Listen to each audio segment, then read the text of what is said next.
Election అప్డేట్స్ను అందరికంటే ముందుగానే తెలుసుకోవాలంటే ఈరోజే ఆర్టీవీ లైవ్ యాప్ని మీ మొబైల్లో డౌన్లోడ్ చేసుకోండి.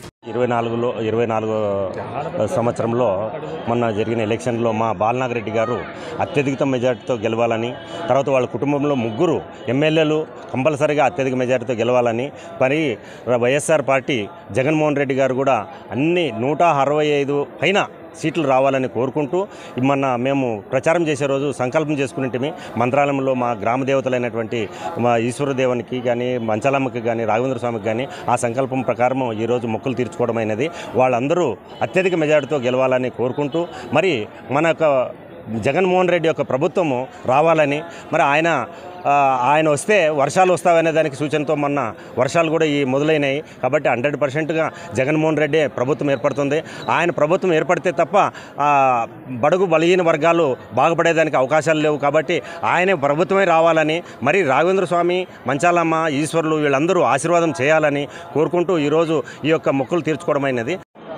రీసెంట్గా మే 13వ తారీఖున జరిగిన ఎన్నికలలో వైఎస్ఆర్సీపీ ప్రభంజనం సృష్టించాలని, అలాగే మాకు అత్యంత ఆత్మీయుడు బాలనాగిరెడ్డి గారు, అలాగే సాయి ప్రసాద్ రెడ్డి గారు, వెంకటరామరెడ్డి గారు అత్యధిక మెజారిటీతో గెలవాలని ఇంతకుముందే మా గ్రామస్తుల తరఫున అందరూ మొక్కులు కోరుకోవడం జరిగింది.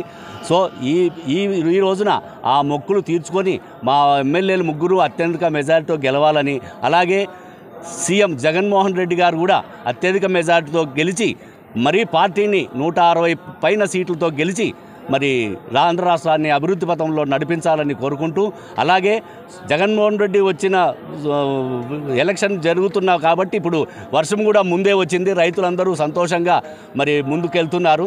సో జగన్మోహన్ రెడ్డి ఉన్నాడంటే సుభిక్షం ఉంటుంది, అది జనమంతా తెలుసుకుంటున్నారు. చంద్రబాబు వస్తే వానలు ఉండవని అందరికీ తెలుసు. సో ఈ సందర్భంగా మా ఎమ్మెల్యేలు 3 అలాగే జగన్మోహన్ రెడ్డి గారు అత్యధిక మెజారిటీతో గెలవాలని మొక్కులు తీర్చుకున్నాం ఈరోజు. సో ఈ సందర్భంలో గ్రామస్తులందరికీ, గ్రామ నాయకులకి అందరికీ ధన్యవాదాలు తెలుపుతున్నాం. విషయం ఇప్పటికే 3 సార్లు గెలిచి హ్యాట్రిక్ సాధించినారు మా ఎమ్మెల్యే గారు. 4వసారి కూడా ఖచ్చితంగా అత్యంత మెజారిటీతో గెలుస్తారు.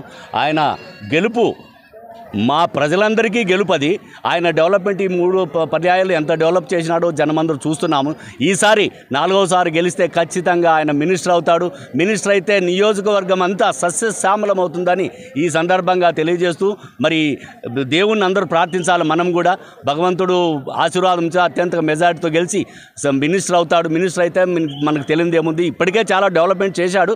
మినిస్టర్ అయితే ఇంకా డెవలప్ చేస్తాడని ఆశిస్తున్నాము. అలాగే నియోజకవర్గ స్థాయిలో ఏ సమస్యలున్నా వాళ్ళు కార్యకర్తలకి నాకు తెలిసి నా 40 సంవత్సరాల రాజకీయ జీవితంలో ఇట్లాంటి నాయకుని ఎక్కడ చూడలేదు. అర్ధరాత్రి ఫోన్ చేసినా ఫోన్ లిఫ్ట్ చేస్తాడు. ఒకవేళ ఏదో బిజీలో ఉంటే కూడా 5 నిమిషాల తర్వాత మళ్ళీ ఫోన్ చేసి మీ సమస్య ఏమి తెలుసుకొని, మరి ఇట్లాంటి సమస్యలు ఏమన్నా ఉంటే కూడా దాన్ని తీర్చడంలో కూడా ప్రదీప్ రెడ్డి గారు, మరి ధరణి రెడ్డి గారు కూడా వాళ్ళు కూడా ప్రజాసేవ అందిస్తూ ఎవరికి ఎక్కడ నియోజకవర్గంలో ఆపదొచ్చినా మరి అందరికీ సాయం చేస్తున్నారు. మరి నెక్స్ట్ తరంలో కూడా వాళ్ళు ఇంటికే ఈ ఎమ్మెల్యే సీటు పరిమితం కావాలని అందరూ ఆకర్షిస్తున్నాము. మరి దయచేసి అందరూ ప్రార్థన చేసుకోండి దేవుళ్ళని. వీళ్ళందరూ అత్యధిక మెజారిటీతో గెలిస్తే మన నియోజకవర్గం అంతా బాగుపడుతుంది. కార్యకర్తలు అందరూ ఈ పర్యాయం మాత్రం ఆయన చెప్పాడు, కార్యకర్తలకే నా ఎక్కువ సమయం కేటాయించి వాళ్ళ అభివృద్ధికి తోడ్పడతానని ఈ 4వ పర్యాయం కార్యకర్తల కోసమే పనిచేస్తానని చెప్పడం జరిగింది. మరిన్ని వీడియోస్ కోసం ఛానల్ ని సబ్స్క్రైబ్ చేయండి. లేటెస్ట్ అప్డేట్స్ కోసం వాట్సాప్ ఛానల్ ని ఫాలో చేయండి. అండ్ లింక్ డిస్క్రిప్షన్ లో ఉంది.